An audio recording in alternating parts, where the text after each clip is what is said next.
No,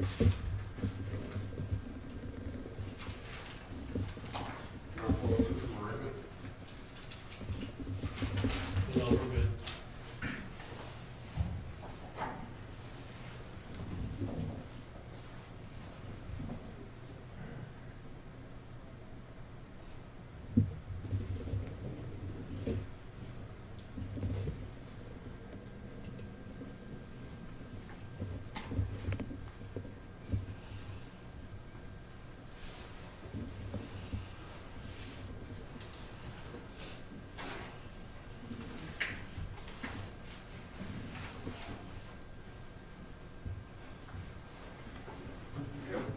All rise. You may be seated, thank you.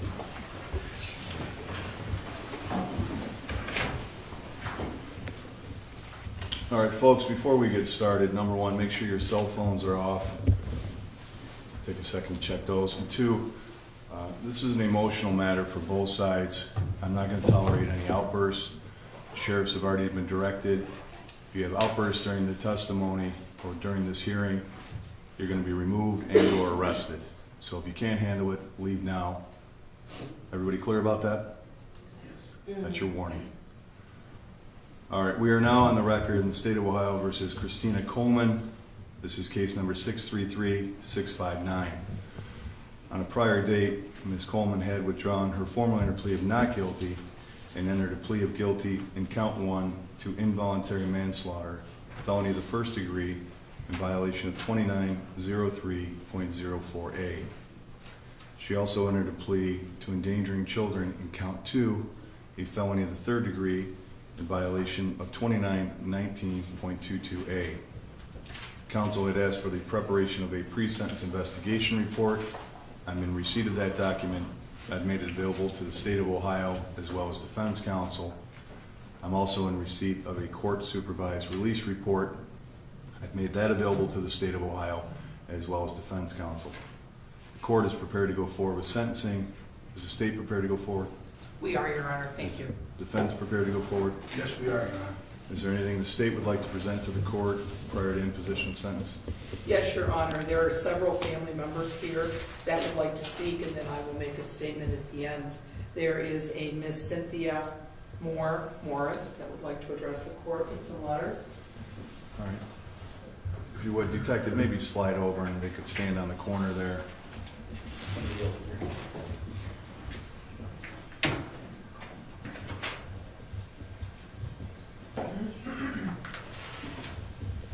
Ma'am, if you would, please state your name, spell your last name for the record, speak loudly, clearly, and slowly so the court reporter can take everything down. My name is Cynthia Moore, M-O-O-R-E, hyphen Morris, M-O-R-R-I-S. Okay, go ahead, ma'am. Shad's mom married my son over 10 years ago, and since then Shad and his sisters have become my grandchildren, along with their younger brother Douglas, who is my biological grandson. Shad loved his mom and his siblings, and all he wanted was to be with them, but due to circumstances out of his control, If you could they slow had down to a little be- bit, please. I'm sorry. Due to circumstances out of his control, they had to be split up. Aside from 2 months due to a glitch in the system and the 4 days that he was in that group home, for the last 6 years, Shad has always been with family. He had mental health issues and never should have been in a group home. We've always tried to keep him out of the foster care system. I'm here to speak on behalf of his sisters Morgan and London and his brother Douglas, which he called Scoop Scoop. Although the children didn't live together, they were frequently in contact with each other. Shad set up Roblox accounts so that they could play together over the web. My brother Emerson and I made sure that they went on outings and spent the night together. Just 2 weeks before his death, I took pictures of all of them playing basketball in my backyard. Shad rode each of them on his back. We left my home and went to the park where they climbed trees, swung on the swings, and ran from the birds. I never would have thought that those pictures would be used weeks later at his funeral. Shad was their big brother, their protector. Shad had siblings that adored and that he adored and that absolutely adored him. Morgan said, having my brother around was like a dream come true because he was not only my brother, but my best friend. Before he died, I thought we were going to be together and have fun. When I have bad days, it's like he's there making me happy again. Shad and I were very close. All of us were. The feelings about my brother's death is really hard. My brother will never be forgotten. When I think of my brother, it's really hard for me not to cry, whether I'm at home or at school. London said, I feel sad most of the time because my brother passed away by drowning at Edgewater Beach. I am sad about that because he was the oldest out of all of us. We went to the funeral and sat on the first row. What makes me happy is the fun memories, like going to the IN Center and spending time with each other. We would never fight or argue over things. We would even talk to each other over the phone. I love my brothers and sisters. Douglas said, Shad was my hero. I love him. Since Shad's death, they have all been in therapy.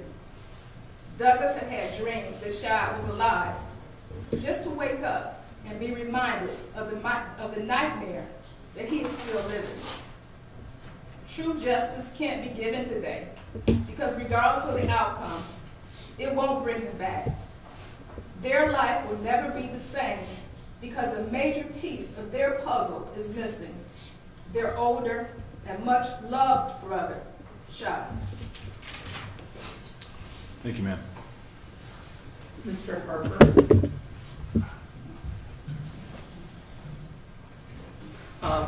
Dante Love.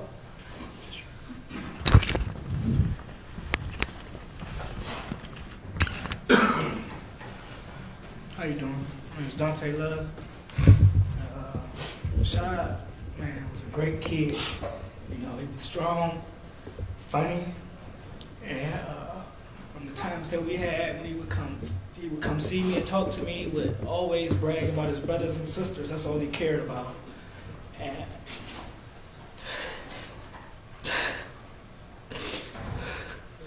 we're truly missing. And nothing.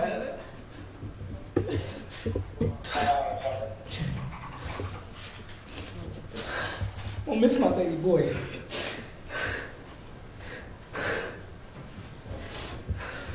Victoria Howell.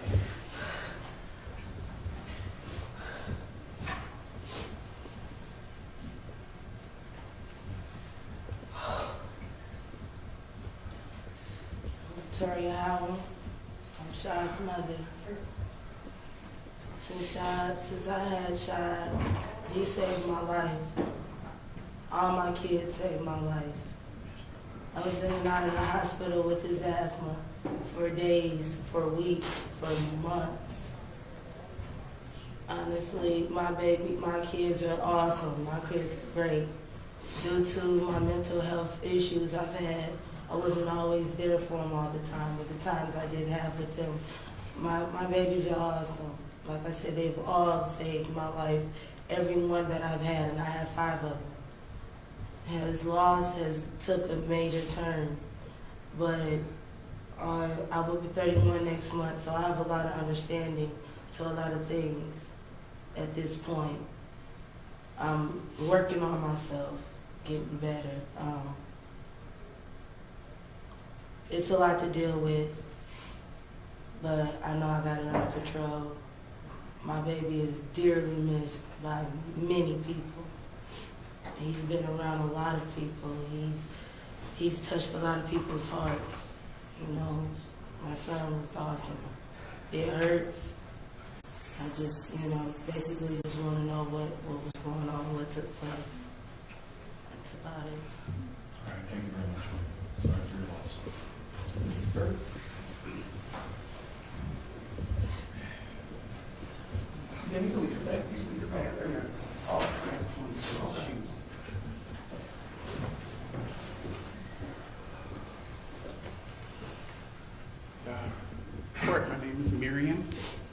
Burns.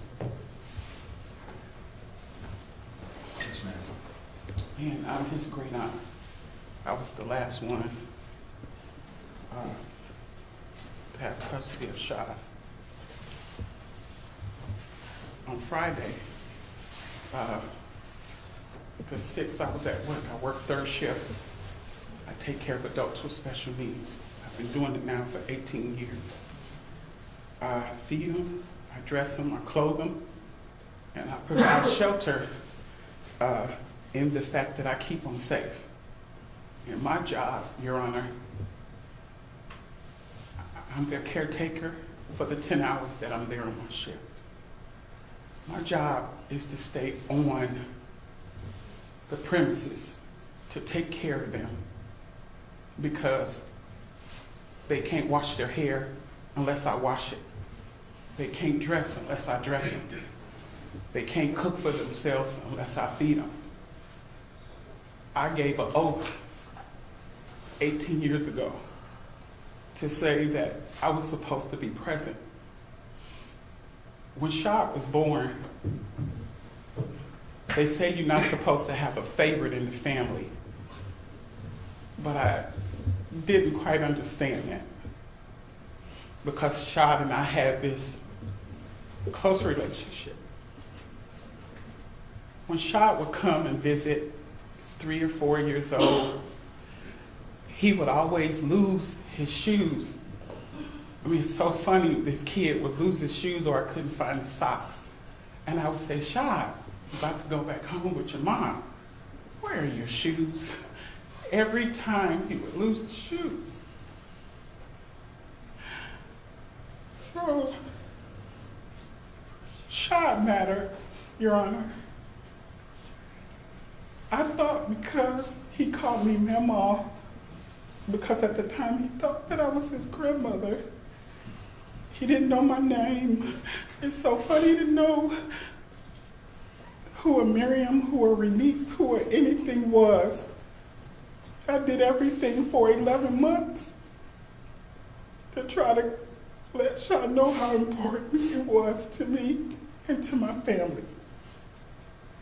Your Honor, when I got a call that Shad was missing, they told me that Shad took off walking, Your Honor. I wondered why I never got a call from the officers while I was on my job. I never understood why I didn't get off that morning until 9. Why haven't I heard anything? I went down there to Edgewater.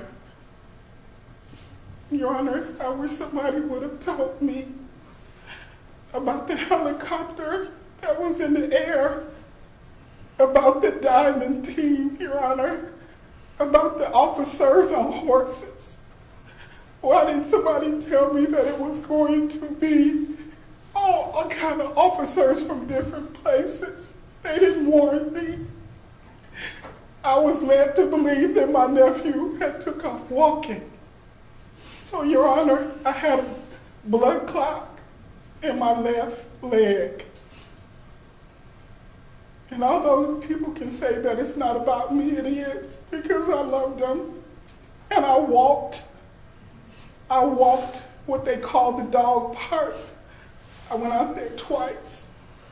I have my cell phone where I call myself surveying the perimeter because of the story that was given to me. It was not until Officer Silvis that afternoon met with me, because I kept saying, why would you be looking for my nephew in the water when I was told that he took off walking? I had enlisted friends to drive around, Your Honor, to look for Shad. I was there that Sunday when the fire department pulled up. And I didn't know why they were there, Your Honor. I didn't. Because in my mind, I still wanted to believe Shad took off walking. Because that's what they told me, Your Honor. And all I can think in my head, this is Friday, they said Shad didn't have medicine. Shad was a severe asthmatic. It's Saturday, oh my gosh, I didn't get this medicine. It's due for this medicine. Saturday afternoon, Saturday evening, oh my gosh, Chad hasn't had his medicine. He's tired. He's got to feel weak. I think Officer Silvers and Officer Valente, every phone call. This wasn't a child that didn't want to be here, because to help you understand, he wrote a bucket list. He wanted to invent something. He wanted to meet somebody famous. He wanted to swim with fish. He wanted to play football in an amusement park. Of course, to say an iPhone. He wanted to go fishing. He wanted to have a great pet, which meant that it would have been something that scared the family, because he only liked animals that would have scared us, or it wouldn't have been nothing normal. He wanted to go on a huge shopping spree, and he wanted to win a trophy. He wanted to ride a horse, and he wanted to know what it was to have a $50 bill. I got a tag. I used to have shot with no shoes. And today I have shoes. I don't have shoes. And I wanted you to know that he was not like your typical 13-year-old. This is January the 7th. Shah would have been 15 this month. People may say, well, if y'all can say all of these wonderful things, why y'all didn't? Why wasn't he with y'all? I tried. I had him in therapy. They can check the paperwork out. Everything was present. Every doctor appointment, everything, I was there. And I know that I was not mom, but I loved him. And you had to know that he was very intelligent beyond his years. You had to know that this was the kind of kid that actually believed in getting, as funny as it sounds, a lottery ticket, because he wanted to buy a house big enough to put his sisters and his mother and his brother in. You just have to know, I wanted y'all to know that he always tried to invent something. He was always putting something together, although we were concerned that he was going to blow us up. But that's what he did. And I wanted you to know that he laughed, and he was really smart. So for those that don't know, or they assume they know, he mattered. He mattered. And my job, as I stated to you, for the clients that I cared for, it didn't matter that they have special needs. When you decide to take a job, your job is to stay there. They didn't even ask me, Your Honor, if Shah knew how to swim well. They didn't ask me. They could have called me, and I would have told them that he didn't swim well. Don't leave him unattended. And before I end this, I want to tell you that there's not a day that I had to identify his body. Nobody tells you about the blood that won't stop pouring from his nose. And I had to call his mom and tell her we got to go down because the medical examiner said he didn't feel right, making us wait till Monday. The day before the funeral, my sister Pam, who's here, my other sister, Your Honor, I bent down because I wanted to kiss him goodbye and I couldn't kiss him.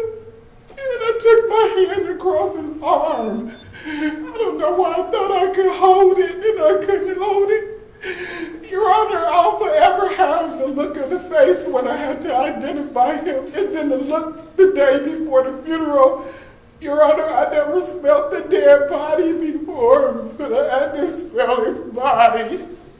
And the way that he looked, Your Honor, we had to watch blood pour from his nose and it wouldn't stop running. It never stopped running, Your Honor. It never stopped running while we were there.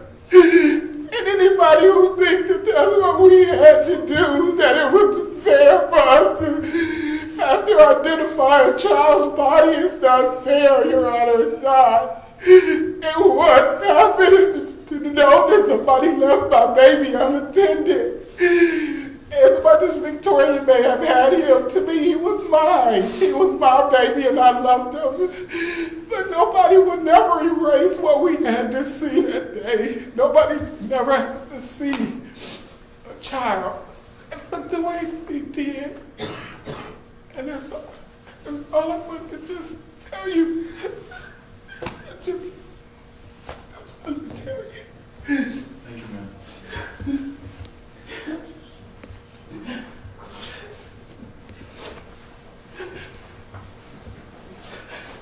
Your Honor, on behalf of the state of Ohio, the purposes and principles of sentencing are to punish the offender and to protect the public. It is pretty obvious here that we're going to call this a tragic accident.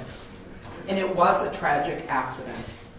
But this woman was entrusted to take care of 3 children that day. And what she did is she dropped them off at Edgewater Park with waters being absolutely torrent.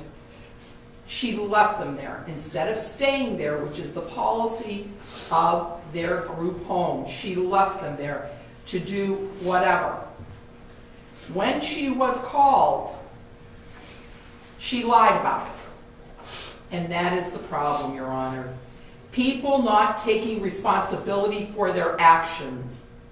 And when they do that, they commit a crime. Not only did they commit a crime of this involuntary manslaughter, they committed a crime against human beings. This was a child. He was 13. Under the laws of the state of Ohio, any child that is born and gets to the age of 17 and a half or 17 and 5/10 is still a child under the eyes of the law. And this woman miserably failed in her duty to this child that resulted in his death. He was a child that was asthmatic. He was a child that had a future. And that was taken away on that fateful day. So for that, Your Honor, the state would respectfully request that you mete out the justice that values the life of this child. Thank you. Thank you. Counsel? We'd like to call some witnesses.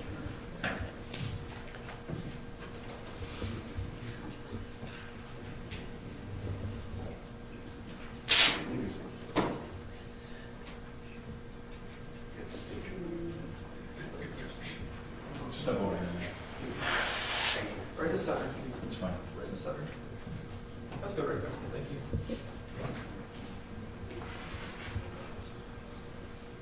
Okay, my name is Ellen Reglus, R-E-G-L-U-S. Go ahead. Okay. Let me start off by offering my family's deepest heartfelt condolences to the Howe family. I'm nervous, so please bear with me. Relax. On 7/6 was a day like no other. Chad Howe lost his life. A lapse of judgment and or bad judgment.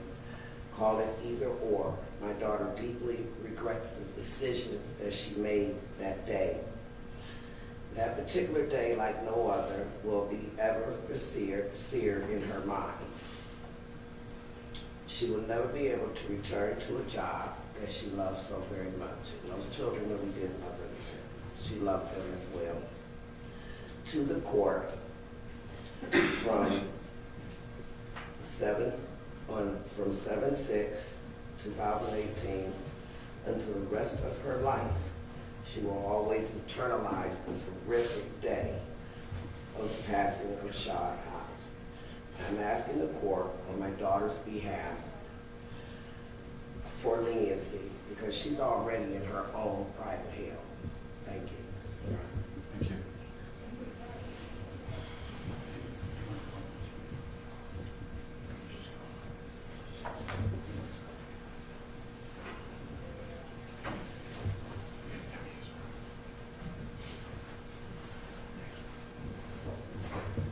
Hi, Your Honor. My name is Desiree Matthews. Take your hands out of your pockets. Sorry. My name is Desiree Matthews. I've known Christina since we were 10. She is not only my best friend, but she is my sister.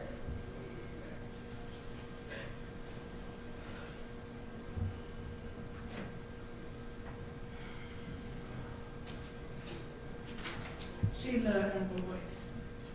She loved them boys. She treated them like her own.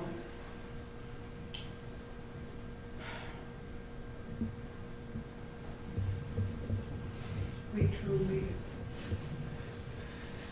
regret the decision that she's made. We talked about it, and she's hurt. Nothing will ever bring that child back. But we just ask for your leniency today. Thank you. Thank you.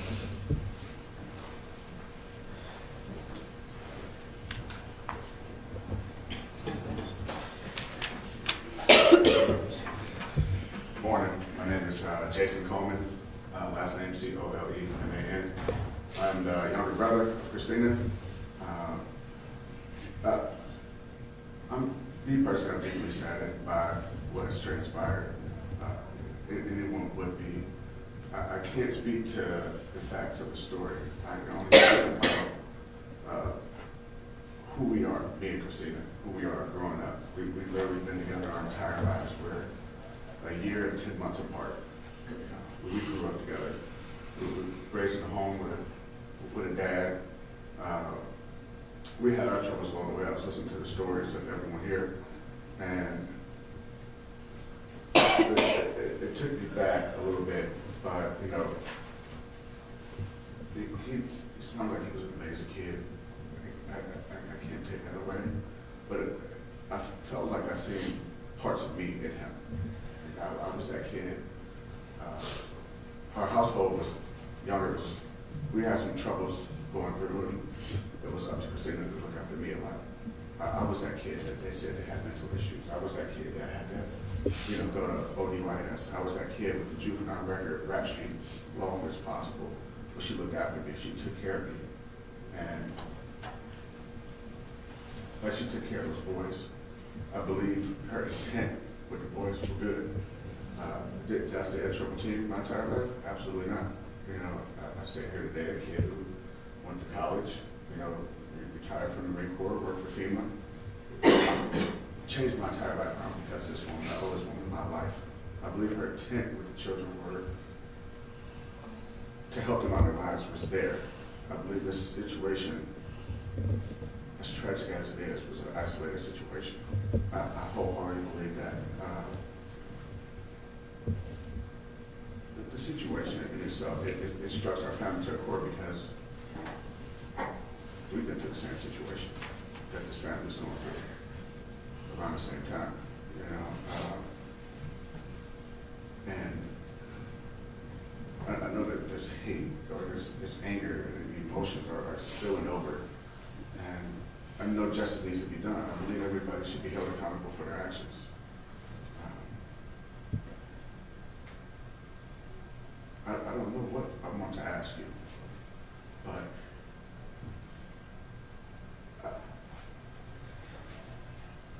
look at her as a person who wants to help these kids. Even the kids in the group home, the other children. I remember there's times when she called me on the phone where, the kids, they wanted to do different things in their life. They didn't want to, be released at 18 and live on the street. There's a kid I helped get into the military, that was in a group home. The intent to help these children are there. I mean, there's programs that we started for children and ourselves, teaching kids how to play chess, going in the neighborhoods that are bad, cleaning up neighborhoods that are bad, not being scared of anything.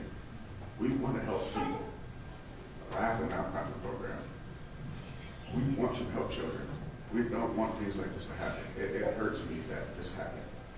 It's sort of killing me on the inside. So I just ask you, as the judge, why you're sentencing, just, take into account that, she has done good, and this is a tragic incident that happened that we all feel deeply sorry for. Thank you, sir. Thank you. Your Honor, we'd like to have Christine Coleman make a statement at this time. Stand. I know this is going to be very difficult. Can you stand up?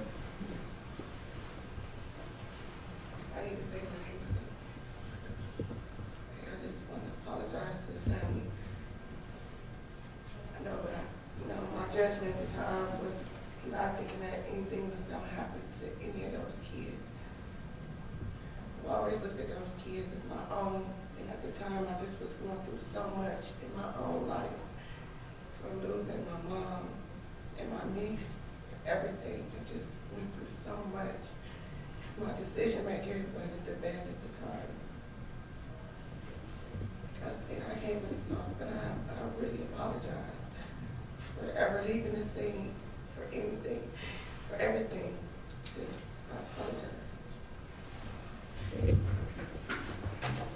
Your Honor, in conclusion, I would like to say that I would hope that the court would take this case into consideration and give my client community control.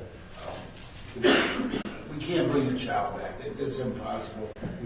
We apologize for whatever happened, and the fact that the prosecutor said she lied, I think that she was so distraught by the whole situation that she tried to remember it and tried to say whatever was the best thing that could come out of her mouth. She was supposed to get a slushie, and she didn't get that, and we all know the facts. We know the facts, and it's terrible what she did. She went away and left them there. Now, there was 2 other children. I guess she had assumed that they were going to help out, watch over this one child that was 13, and never dreamed in all the greatest imagination that this terrible thing was going to happen. There was lifeguards there, there was people there for security, there was everything that we could ask for, and she shouldn't have left there.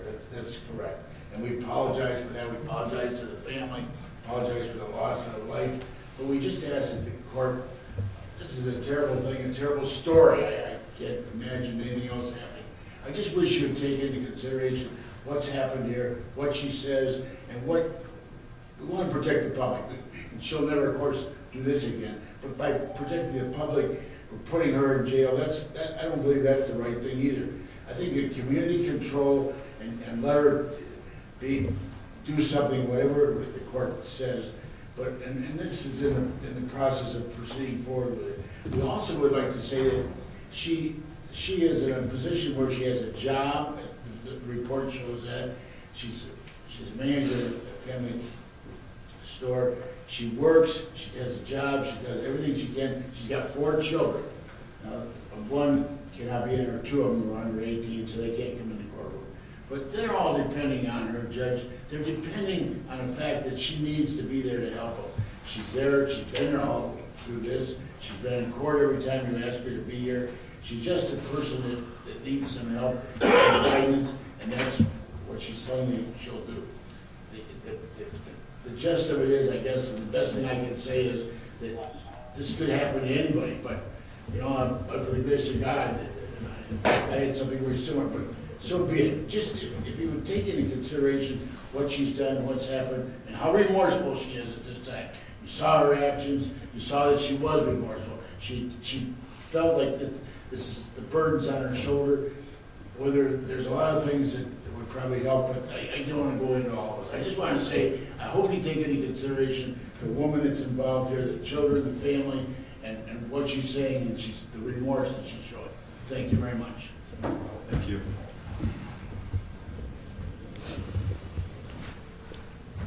Certainly the court is going to consider the pre-sentence report and all the other evidence that's been presented. To Shaw's family, I obviously have no words or no magic. By wearing this robe, it doesn't make me any better than anybody else in the room. And if there was something I could do to make this all go away, I would. And no amount of prison time is going to bring him back. No amount of community control, probation is going to bring him back. But I'm so glad you came here today, because all I have in front of me is just his name on a piece of paper. And I didn't know who he was.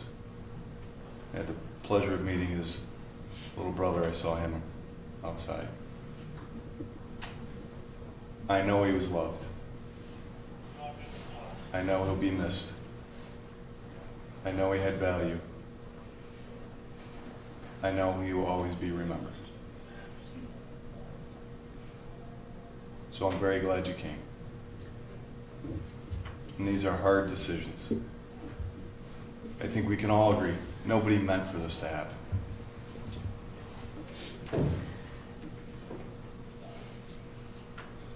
It's not a horrible story, I think somebody said. It's a nightmare. And the effects, I have two families here, the effects are just devastating to the community. Both sides. Ms. Coleman doesn't have any significant record. She was working, has kids, a lapse in judgment. But counsel, you indicated her children are counting on her. Shad was counting on her to be there and watch. And that can't be overlooked.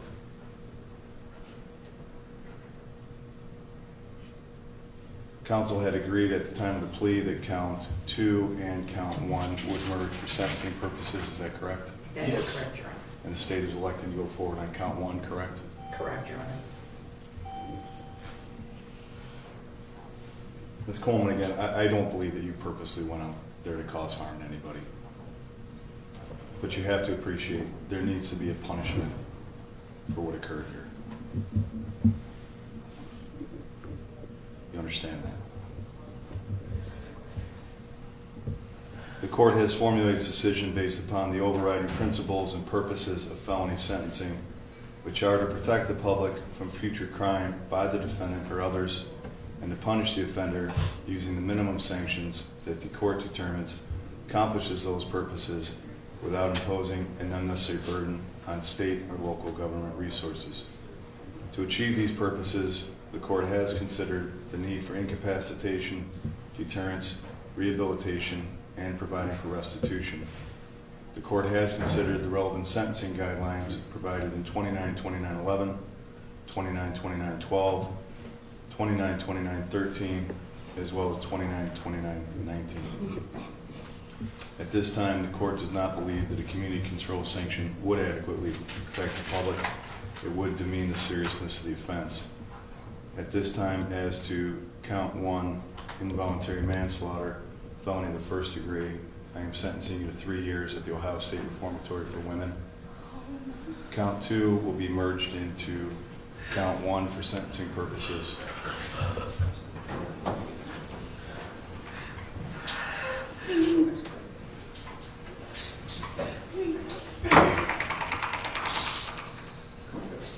Have a seat. Ma'am, upon your release, relax. Upon your release from the institution, you are subject to 5 years of mandatory post-release control.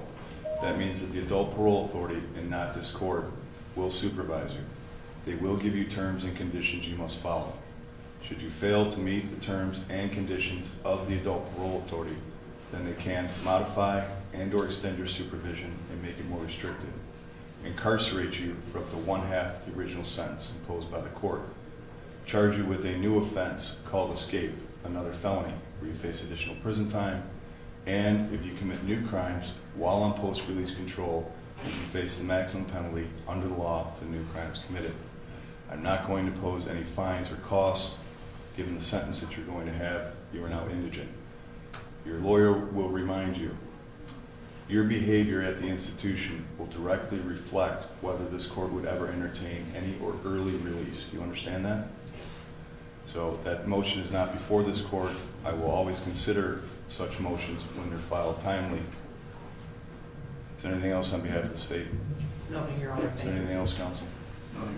All right, you're remanded. You will be given any days of credit. We're adjourned.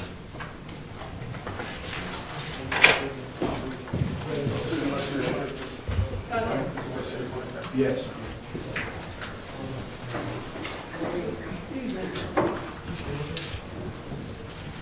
You only got home, that's okay, sir. Thank you very much. Ms. Coleman, 1 second.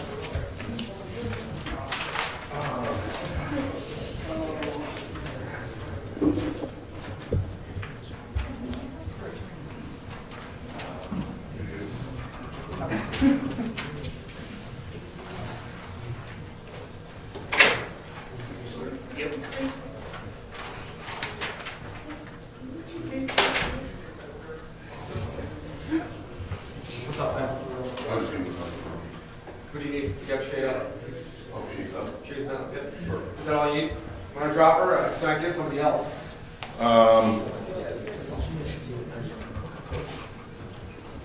What's that, so that's all you need? Let's just keep it there for now. You sure? Okay, just talk to me. Thanks.